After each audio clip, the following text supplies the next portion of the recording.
On World Cafe, you just heard Trupa Trupa performing Sister Ray from their new EP, Mourners. I'm Raina Douris. Today, Trupa Trupa is here. I'm speaking with frontman Gregory Kwiatkowski. Gregory, welcome to the World Cafe. Hello, it's so great to be here. Thank you for the invitation. I'm so happy that you're here. Your performance is incredible. I love the new EP. Could you quickly introduce the band for us? Yeah, Trupa Trupa is Wojtek Juchniewicz on the bass guitar and vocals, Tomek Pawluczyk on the drums, and me on the guitar vocals.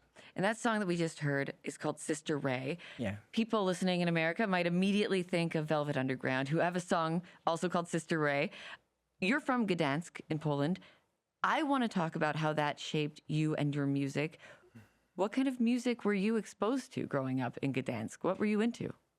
Actually, most of Polish people were listening to, in my generation, we were listening to rock and roll, and obviously you were listening mostly to UK and USA bands, and you know, Velvet Underground, Sonic Youth, Fugazi, No Means No, but also Bob Dylan and this kind of stuff. So there are a lot of influences in our music from the Western music. I think that there, in some way, a real language of rock and roll music is the English language, really. It doesn't mean that we can't sing in it other languages, but I think that English language and English culture are really, really close to the heart of the rock and roll music. Yeah, they're kind of, it does kind of feel like the language of rock and roll. I think so. What is the music scene like in Gdansk for a band coming up?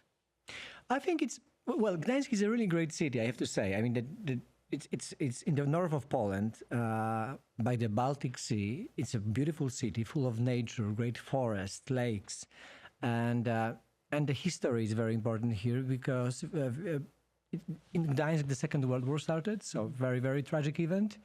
But on the other hand, in Gdańsk, the Solidarity Worker Movement was established in 70s and in 80s. And Lech Wałęsa, the leader of the working Solidarity movement, he's from Gdańsk, he was from Gdańsk, and he and the Solidarity movement, they crushed communism system in the 80s. So this is also a city of democracy. This is a city of war, but also a city of beauty and democracy.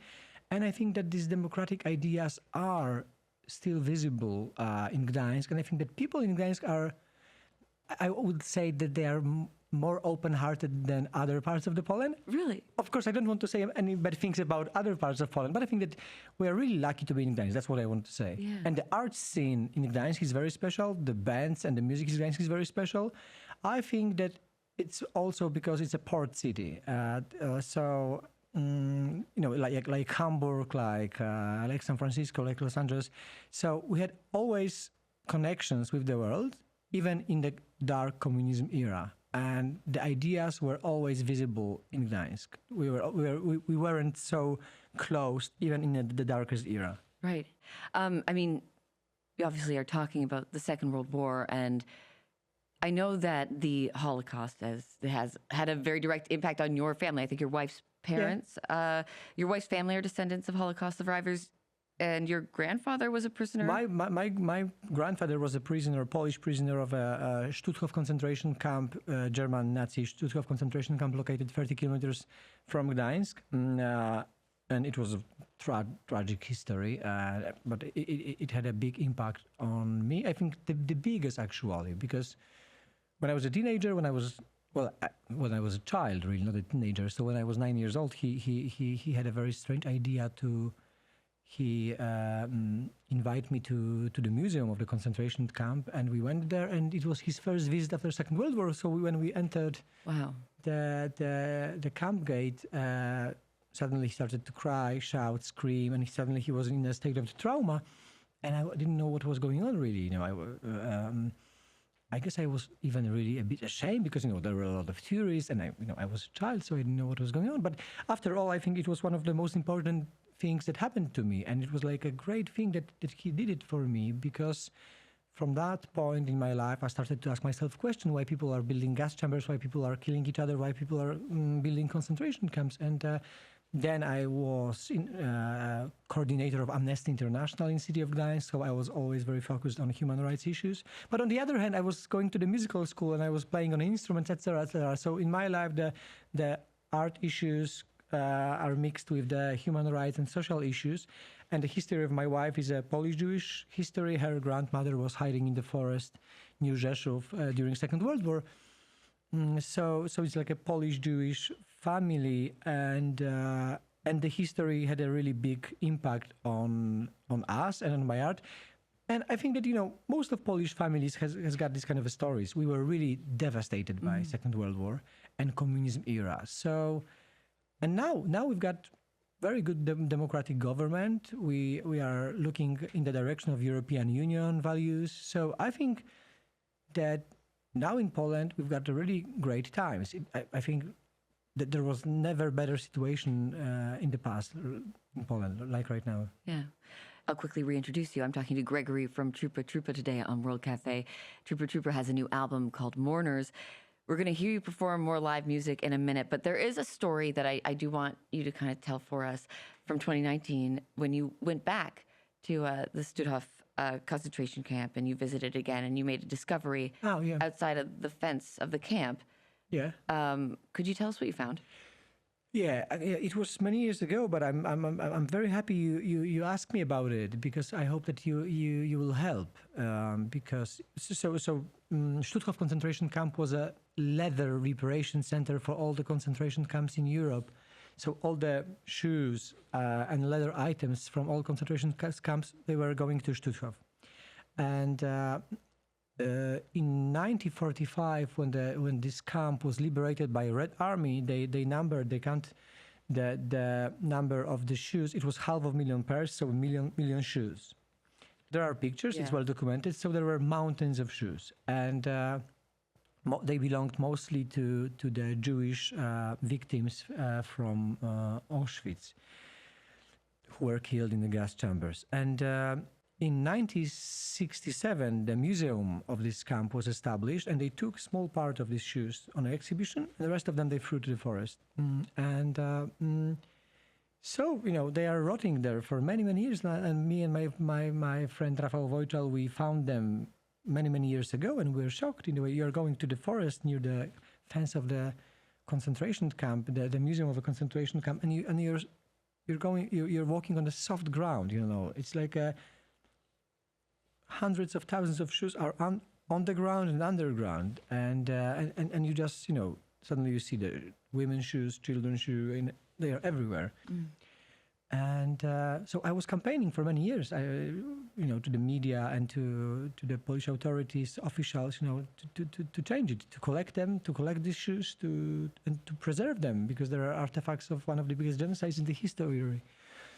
I'm still fighting for it. I mean, that it's very hard, because I think that, everyone knows about it right now, but no one's want to do anything about that. And they're still there? Yeah, there's. Yeah. 1 month ago, I was there with Katja Adler, great BBC journalist, BBC Europe editor, and we were going with Katja to Stutthof from Gdańsk, and Katja asked me, "Do you think we will find the shoes in the forest?"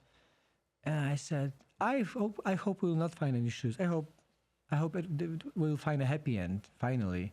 And we went to the forest, and suddenly, and Katja is from Jewish German family, and suddenly she just saw child shoe, and she was devastated in a way. She was like close to the mental breakdown. I mean, it was like they are still there, but I'm not giving up. And sometimes you're winning, sometimes you're losing, but I'm moving forward. On the other hand, I was campaigning and I was fighting for 10 years for a preservation, for a commemoration of a Jewish ghetto in the city center of Gdańsk.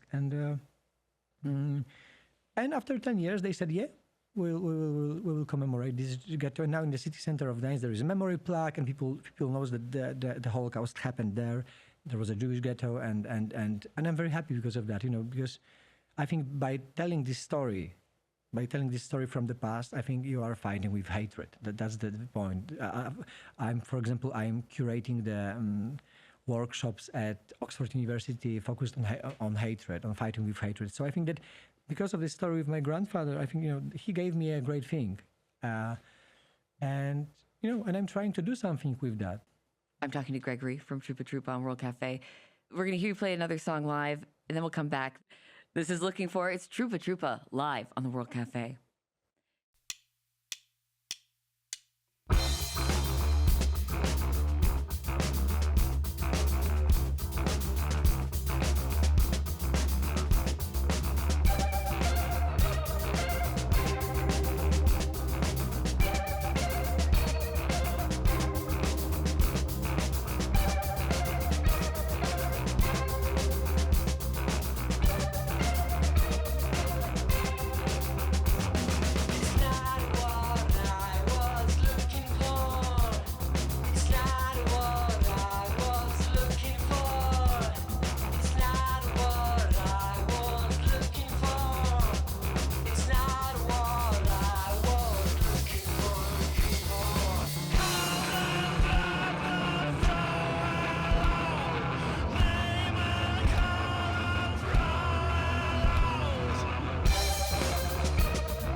performed live by my guests today, Trupa Trupa. That was a song called Looking For from their latest album, Mourners. I'm Raina Douris. I'm speaking to Trupa Trupa's Gregory on World Cafe.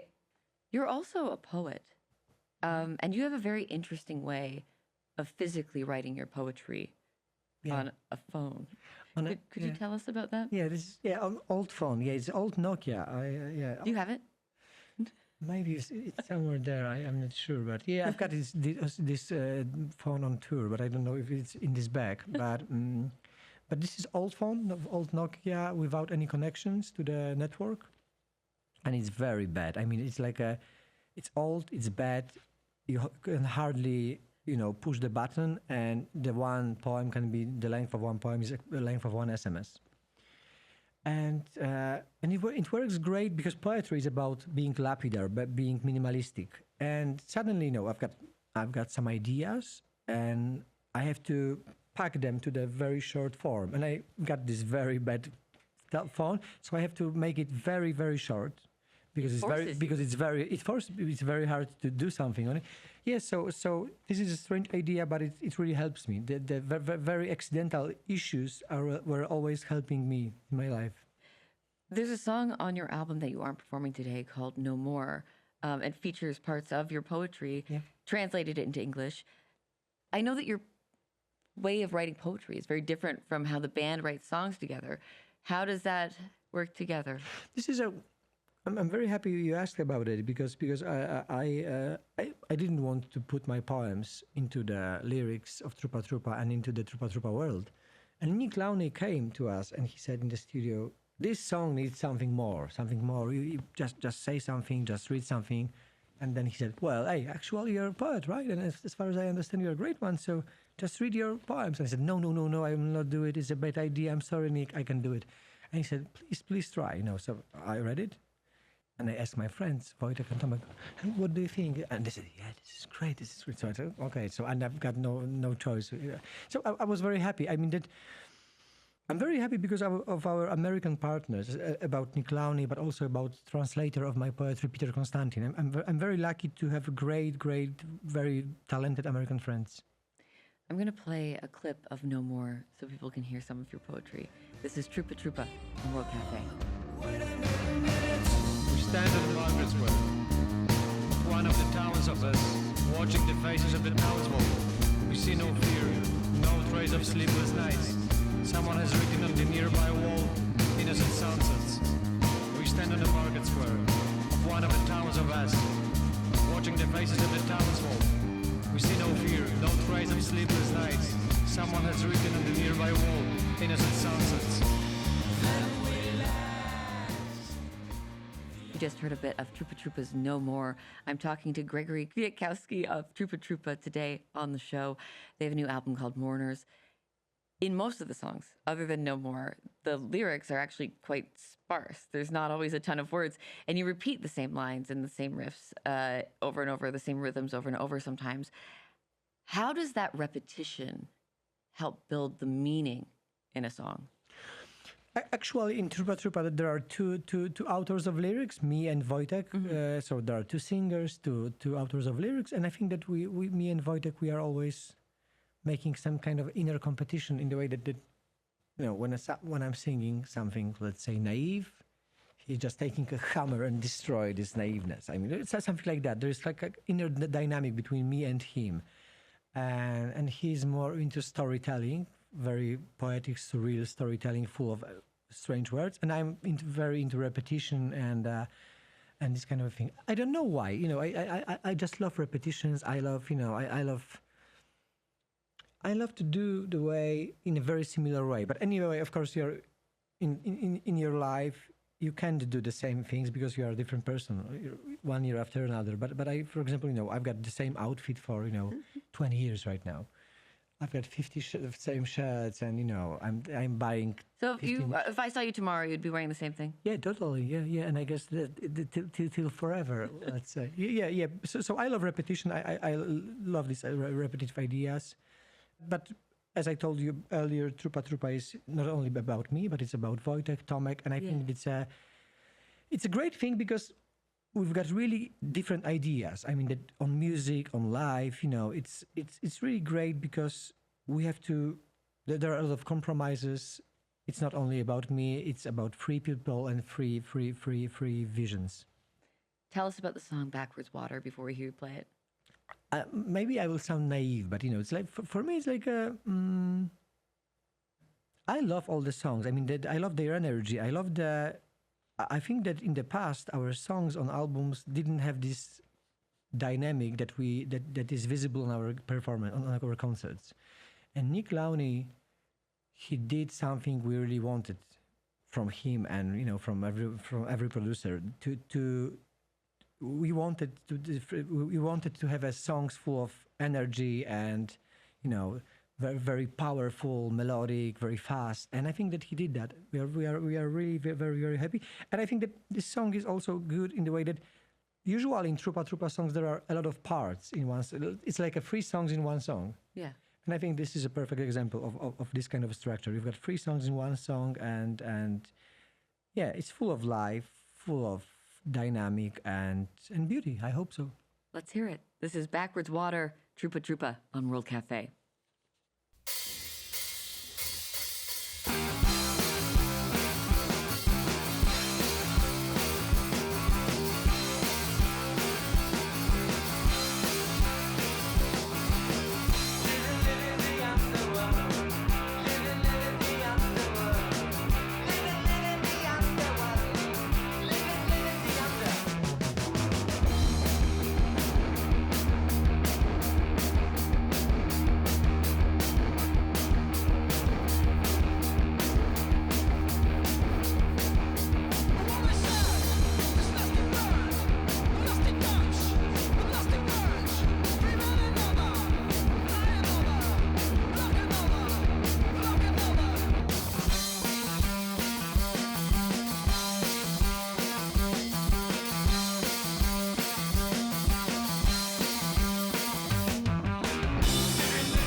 Live for World Cafe, Trupa Trupa performing Backwards Water. I'm speaking with frontman Gregory Kwiatkowski on World Cafe.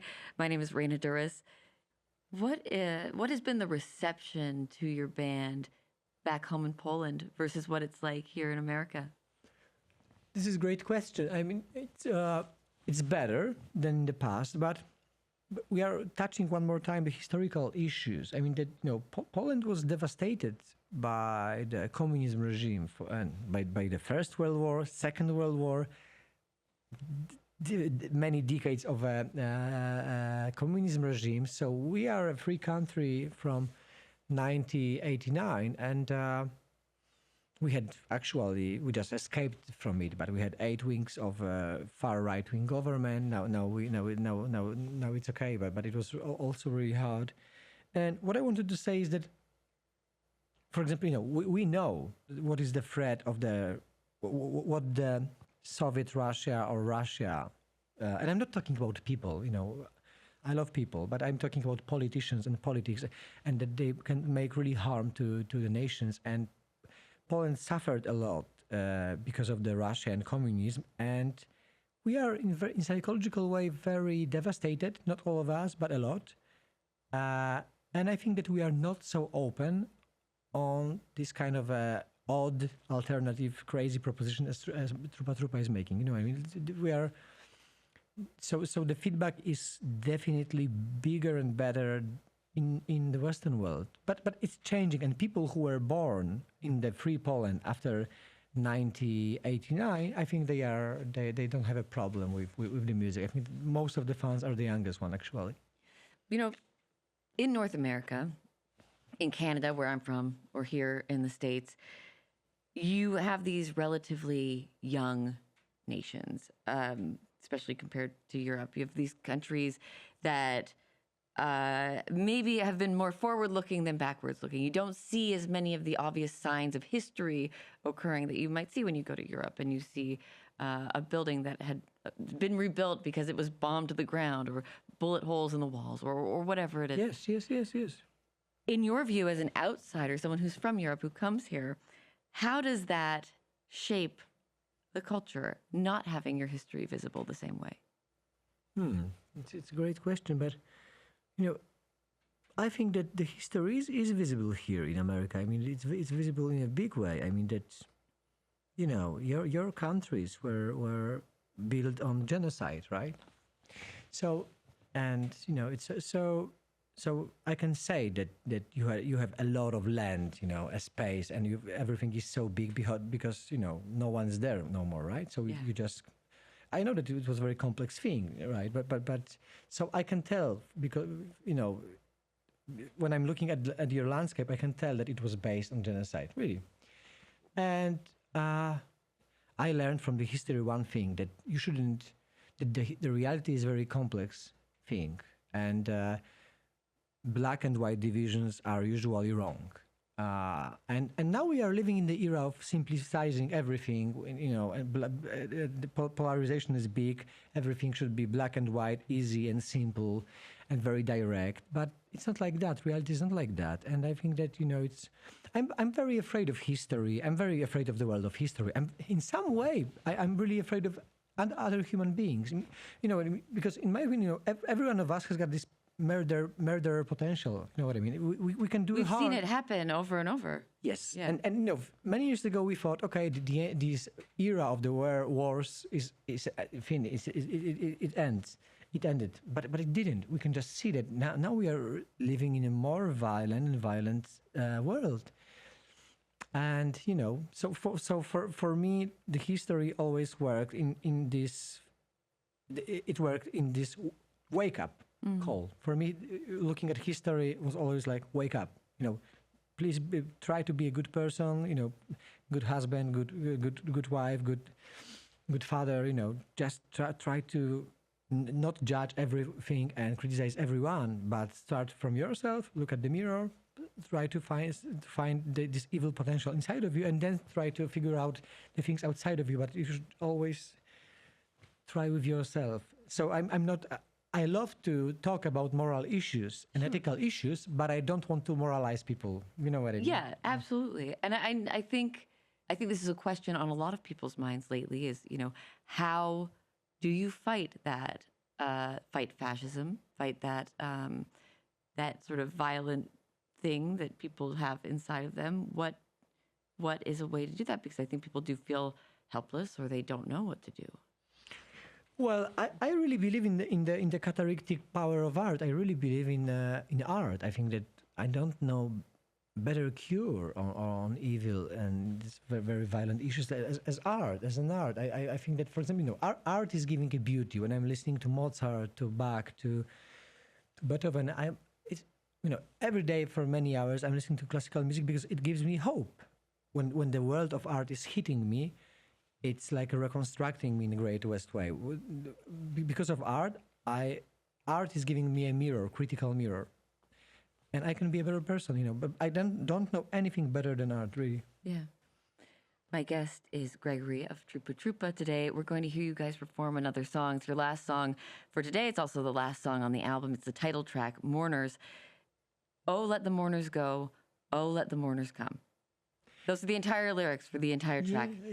Yeah. Tell us about those lines. Well, Wojtek came with this song and with this idea, and he said, he was singing "Let the Mourners Go," and and I guess that I'm always trying to make, as I told you, something opposite to him. So he said, let the Mourners go. And I said, let the Mourners come. I mean, that, it's like a this and that and this and that. But actually, then Wojtek found out that let the Mourners come. This is a part of the poem, one of the greatest poem about love by W.H. Auden. It's called Funeral Blues. Yeah.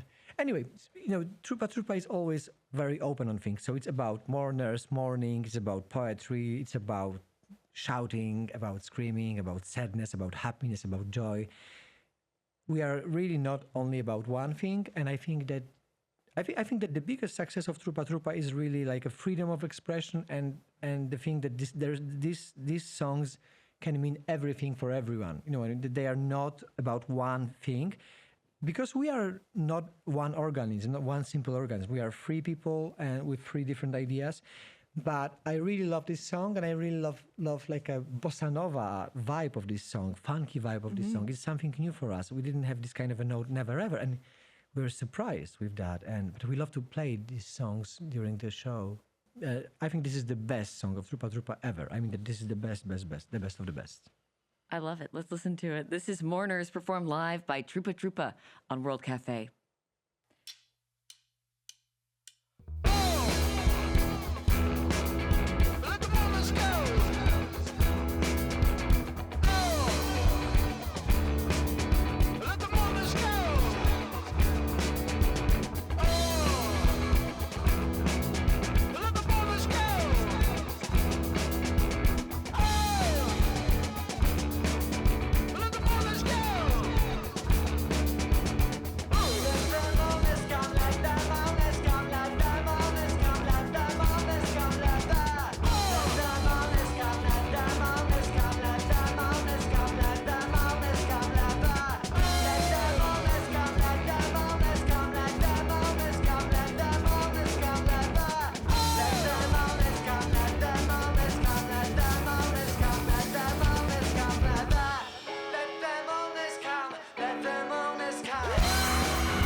Performing the title track from their album Mourners. That was Trupa Trupa live for the World Cafe.